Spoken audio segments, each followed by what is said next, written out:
To say something from the heart, I just read the so-called Republican plan to deal with our transportation crisis. And I can see why voters are so cynical about politics and politicians. Last week, Republicans had a plan, prioritized progress. We agreed the transportation system is in crisis. Key for us to get real money on the table now to start fixing this before it's too late. Last week, they had a plan that said they had to put $700 million via borrowing on the table in order to get this started. We said we agree. There's a $700 million a year crisis. We got to put that money on the table to get this started. Today, they came out with what they call a long-term plan. Long-term plan said, let's do a little more borrowing and then wait and see. Let's do a little more borrowing and study this. Let's do a little more borrowing and maybe talk to transportation and see what our needs are. And ask Joe Giletti maybe to prioritize some of the bridges. This is why people are so cynical.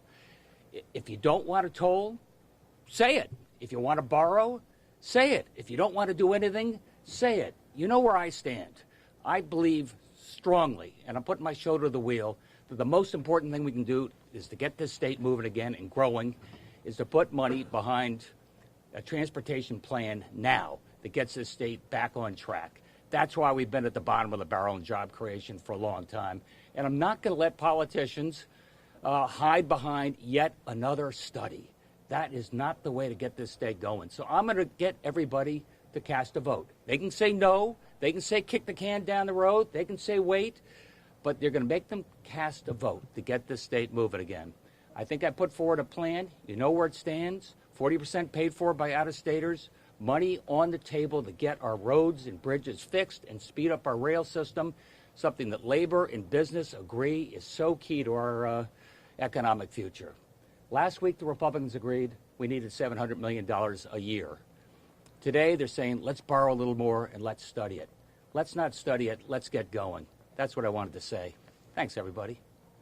Governor, what are you feeling right now? This is maybe the most emotional and passionate that we've heard you about an issue.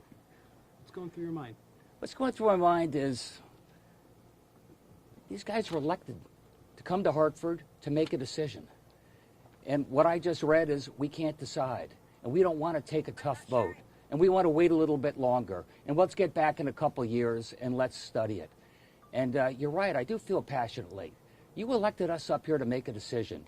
I've given you my best idea how to get this state forward. And they're saying, oh, let's wait a little longer and hope this problem goes away. That's not why I'm your governor. I'm here to deal with this problem right now. Republicans were saying that there was no infrastructure plan, so even waiting on doing tolls, there would still be a wait on getting that revenue, and then where that revenue would go, the specifics aren't there. So they're saying they want to see the specifics before they actually bring in that revenue. They said that 2 years ago and 4 years ago and 6 years ago. They said, let's not pay for a study. Now they're saying, let's do a study. Joe Giletti's right here. We know what bridges are about to collapse. We know what's going on with Metro North. We know where that money's got to go. We know how we can accelerate I-95 and get this state moving again. We've laid out those plans. We've laid out what those priorities are, and we said how we're going to pay for it. The other team has said, let's study it. They're also saying they're throwing out $1.9 billion this year. They'll start July 1. They're saying let's do just what we've been doing for the last 10 years, only let's borrow another $375 million, put that on the credit card and let your kids pay for it, because we can't figure out how we want to pay for it. You're engaging in a bit of hyperbole when you talk about the bridges that are about to collapse, I assume. Otherwise, we're going to ask your commission to identify what bridge is about to collapse right now. I don't think I said that. What I did say is you have bridges that have been deemed structurally deficient. We know that we are inspecting those every day and we're keeping them safe for people. We also know that we better deal with this over the near term or we're going to be in trouble. Are you saying the Democratic leaders have all the details they need to run a bill in the next couple days? Is there anything more they need from you to have a vote? All I got to do is ask. If they want more detail, come and ask. But right now, the chairman have the bill. It's ready to go. I urge them to do it. And I salute Marty Looney. I mean, he read this thing and he said, I'd like to see something bipartisan, but I'd like to see a real solution. That's what the president of the Senate said. And I think by implication, he knows just borrowing and studying is not a real solution. Are you saying the Republicans have no backbone and they're just trying to study this, just trying to push this off and avoid a tough vote, avoid a tough decision? Is that what you're saying? I think so. Hey, thanks, everybody.